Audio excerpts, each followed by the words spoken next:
Hi everyone, and welcome to this week's episode of 10 Minute Miracle Practices. This week we're all about a healthy spine, and so we'll be working through its full range of motion to help keep it nice and healthy. So the spine's capable of a number of movements, that's flexion, extension, rotation, and lateral flexion as well. And it's really important that we keep the spine moving through this full range in order to keep it nice and healthy. So this is going to be a standing sequence, although it can be adapted for a chair as needed. So we'll get started. It's really important that we do this with the breath at the centre of our practice. So we'll be leading always with the breath. So we're going to begin in Tadasana, which is mountain pose. Just a quick recap of Tadasana. We're going to take a second to connect with the soles of our feet, really sensing into that footprint. So weighting evenly through the foot pad, the toe mounds, down the instep and into our heel as well. And some of us need to lift our arch in order to do that, which is why I think using the imagery of a footprint is really helpful.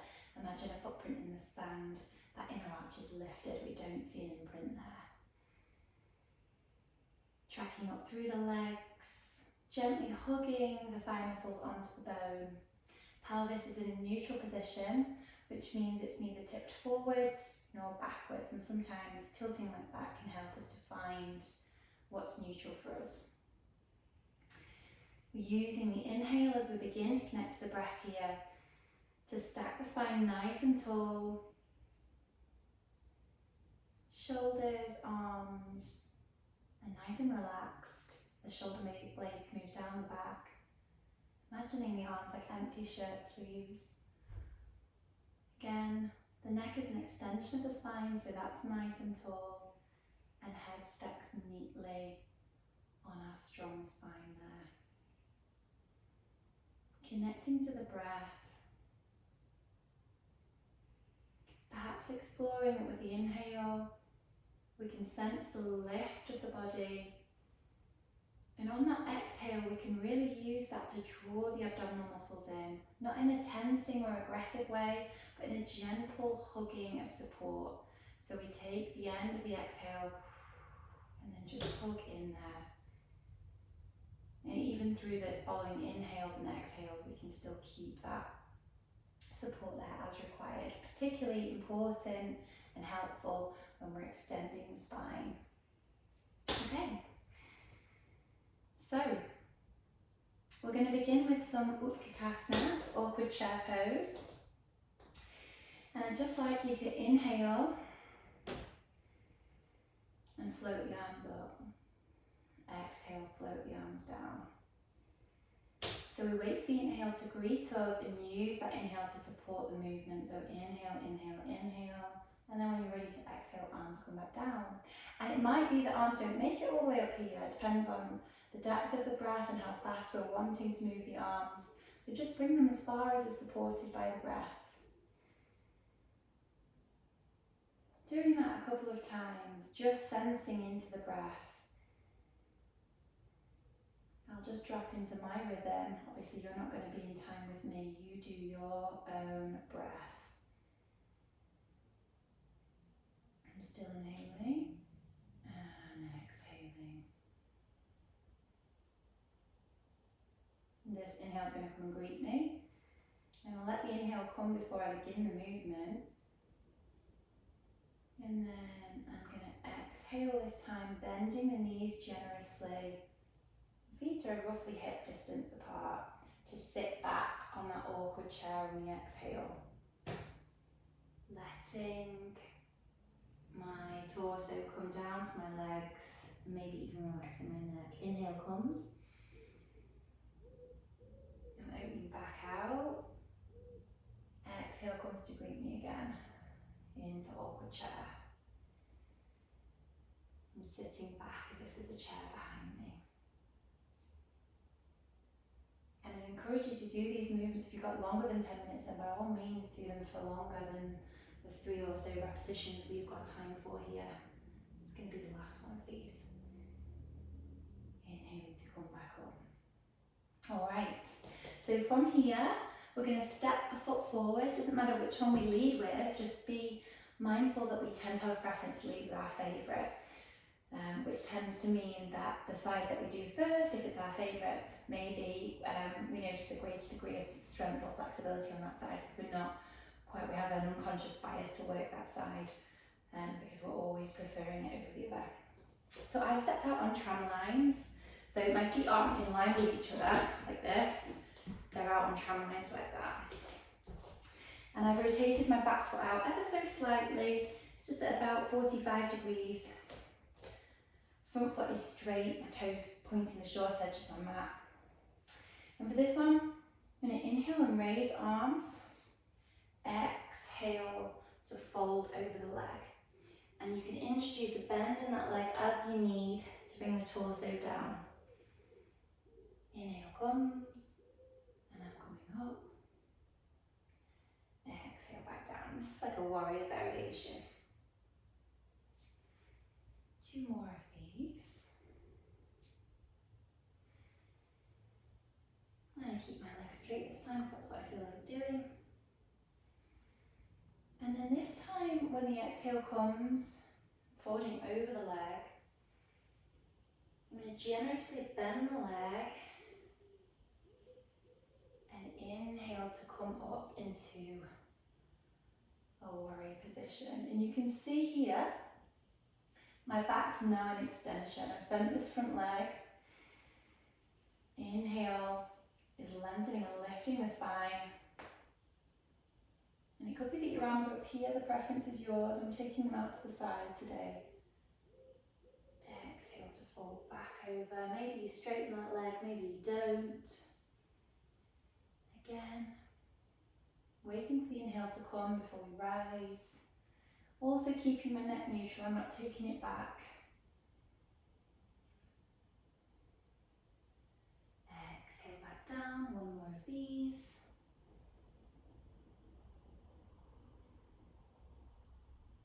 And it may be that I want to hold here.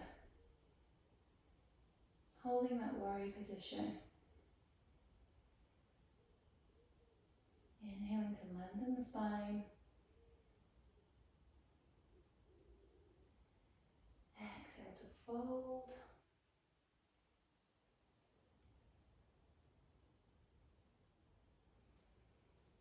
This time keeping the legs straight, we're going to come up just to halfway, little hold here.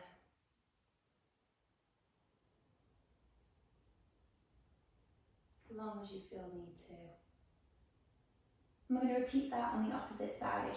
So I can demonstrate to you, I'm going to swap to the other side of my mat. You might find it easiest to step that back leg forward and step what was the front leg back, and you swap sides. That's going to mean I'm facing this way, so I'm going to come the full way round. So this time I led with my right leg because that seems to be my preference. This time left leg forward, still on those tram lines just as before, back leg is out around 45 degrees, don't get too caught up on it.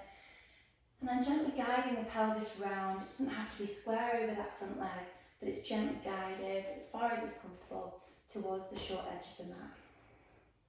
Waiting for that inhale to come. And when it's time to exhale, I'm folding over that front leg. Perhaps bending that knee to allow my torso to come down. And we're not doing as many repetitions as I normally do today, purely because it's a short practice. Exhale to fold over the leg. Inhale, in your own time, remember. Exhale. And feel free to pause and take extra breaths as you need. Maybe your preference is to stay down for a moment. Feel empowered to do what works for you. When you're listening to the breath, it's amazing what you hear your body ask for. Okay, and we're exhaling to come back down.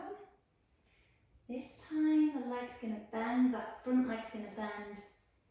As we use that inhale, just imagine it blossoms from the chest and opens us out across the collarbones, taking the spine into that extension that we talked about. Maybe arms are up, maybe that on the hips. Exhale to release. Again, maybe that leg's bent, depends how you feel. Inhaling to come back up into that warrior variation. Waiting for that exhale to take me back down. Last one of these. Inhaling to come up. Exhaling to come down. And this time, as I come up with the inhale, I'm just going to pause halfway, almost in this parachute position. Spine is neutral, and I'm just using those back muscles to hold me there. My front leg is straight, it's perfectly fine to have it bent too. Inhale to come up. Okay, I'm going to take the legs out wide. Wide leg. I'm just going to do some teapots, I affectionately call them, for some lateral flexion. So the handle of the teapot is a really helpful factor. It's a really helpful tool to keep that pelvis neutral. We're going to go into lateral flexion like this, but the tendency is usually to move those hips around to get that lateral flexion. But when I do this, my spine isn't actually moving. So if I'm holding that hip here, keep it nice and stable, the movement comes from my spine as I tip my teapot up and down, up and pour. Always with the breath. I'm going a little bit faster than the breath, just to demonstrate, but let me drop back into that breath rhythm.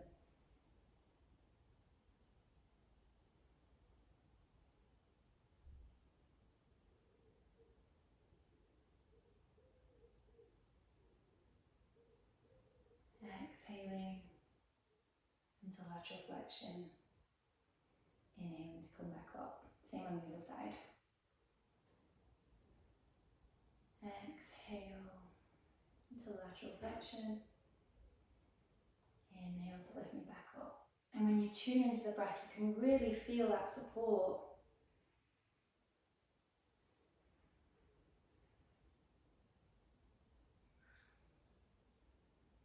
And from here, we're going to do some rotation. So inhale to raise the arm. Taking it slightly behind our shoulder if we can. I'm going to, provided there's no issues with the neck, I'm going to use my neck to gaze at the fingertips. And then when the next exhale comes to greet me, I'm guiding my hand. This time I can move my pelvis, no problem. To touch my toes if I'm able to. And you're welcome to bend the knees if that's required. Inhaling to come back up. Exhaling to come back down. In doing this, I'm taking my spine into rotation. As we move across the body with the breath. That's one of those. Other side, inhale to take the arm up, taking it slightly behind the shoulder. There's no issues with the neck, gazing at the fingertips, and exhaling when it comes to move across the body into rotation.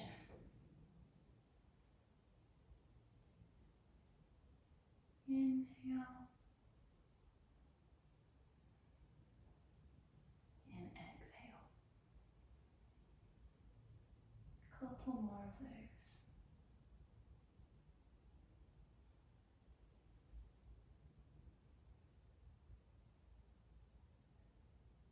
So you can see I've almost turned my body to follow that, and it's turning. Watch my shoulders because you can see the rotation there. And you'll find, particularly with the rotation, the more repetitions you do, the easier and freer it gets. And you might wish to end by inhaling to raise the arms and taking a squat here. You can either hold. Inhale to come back up. Exhale to come back down. Or if you prefer, you can keep going all the way down, down to the mat. To sit for relaxation, meditation, or pranayama. Hope you found that helpful.